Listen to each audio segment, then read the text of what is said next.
Hello, shawties. It's me again. Okay, so we all know that lustful media and lustful content has been around for centuries, decades, eternities. So I'm not gonna be one of those people to come up here and be like, I just don't understand why the kids these days is just so sexual. I just don't understand why the kids these days all they talk about is bumping and grind. Because when you look back at some of the music from like the 40s, they was talking about bumping and grinding then. So it's nothing new. Lust is nothing new. It's not just some newfound thing. However, getting ahead of myself. However, I do think that the devil specifically has an agenda against Gen Z to destroy and completely eradicate true love. And I think that, for lack of better terms, it is a generational curse over our generation that we have to really work hard to break and overcome, because limerence and lust is really beating us up. It's really beating us up. I think the only difference between lustful media and lustful content then and now is the accessibility. Our generation has been able to have free range access to internet since the beginning of time. Since the beginning of time, like, it was so much harder to access porn back in the day than it is now. You can access it online whether you're searching for it or not, and so there will be some form of pornography on your feed. Now, while I do think that our generation has done a phenomenal job at dismantling, unlearning, and breaking away from the toxic habits and ideologies from the boomers, baby boomers, and even the millennials, I feel like when it comes to sex and sexuality, and don't fight me, I feel like when it comes to sex and sexuality, we have stepped into a space where we put lust and sexual promiscuity in a pretty little package, and now we label it as sexual liberation, when in reality, lust is not love, and sexual promiscuity isn't going to lead to where you guys think it will.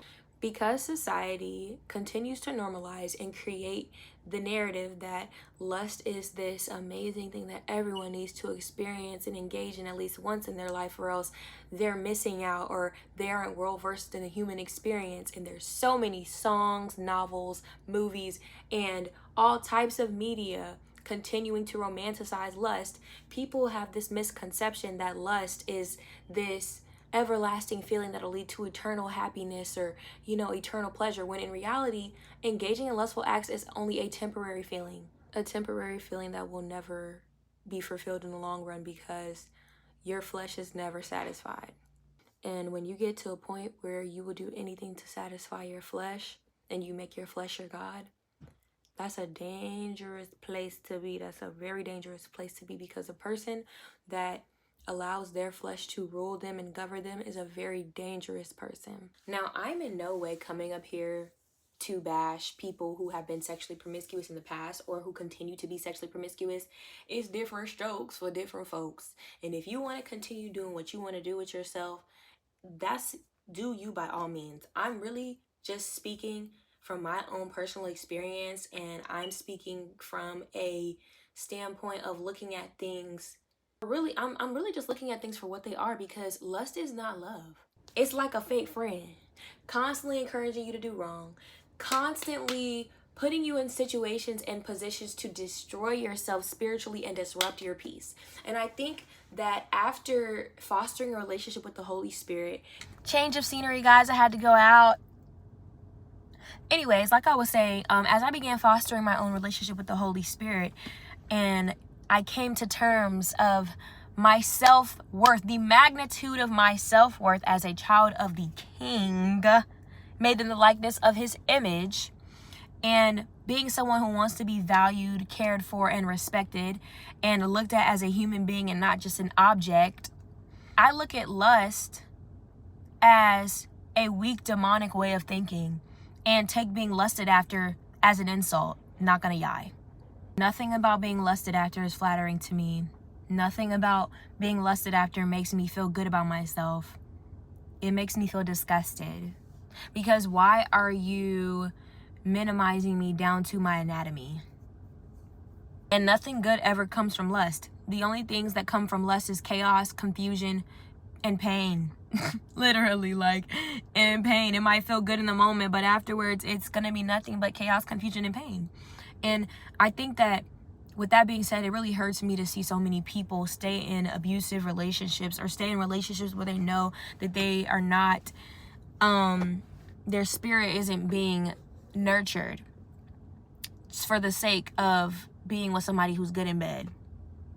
It really hurts me because it's like you literally continue to disrespect yourself and do yourself spiritually a disservice simply because you do not have the strength and haven't found the strength to reject your flesh. You are not your flesh. You're not. Like, you mean to tell me you're a soul, you're a spirit, you're not your flesh. You let a flesh suit dictate what you do in your life? That is so weak. That is so weak. Like, stand up. For real. Anybody can have sex and be good at it. You learn that along the way. But do you have emotional intelligence? Are you a kind soul? Can you sit there and pray for me when I'm going through things? Is your walk with Jesus Christ righteous? These are the things that need to be considered. Not all that extra surface level physical crap. There is a deeper problem beneath the surface of you just feeding your lust. You probably have attachment issues, unresolved trauma, or you have low self-esteem. All of those things can be fixed with a good counselor and fostering a relationship with the Holy Spirit. Instead of you taking the time and doing the work to heal and grow and understand why it is you feel the need to engage in lustful acts and conform to society's social norms as to how you're supposed to behave and operate in relationships, you numb yourself, which isn't actually going to ever solve the problem. And it's going to continue to create a pattern of unsuccessful, surface level, lustful, weak, foundationless relationships. But that's all I had to say for today, y'all.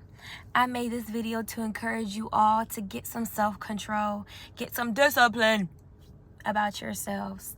Reject flesh and understand that you are not your flesh and you're strong. And to also understand that love isn't a fleeting thing that comes and goes. And it isn't just based off of what you are to offer physically. Okay? Thank you guys for watching. Bye.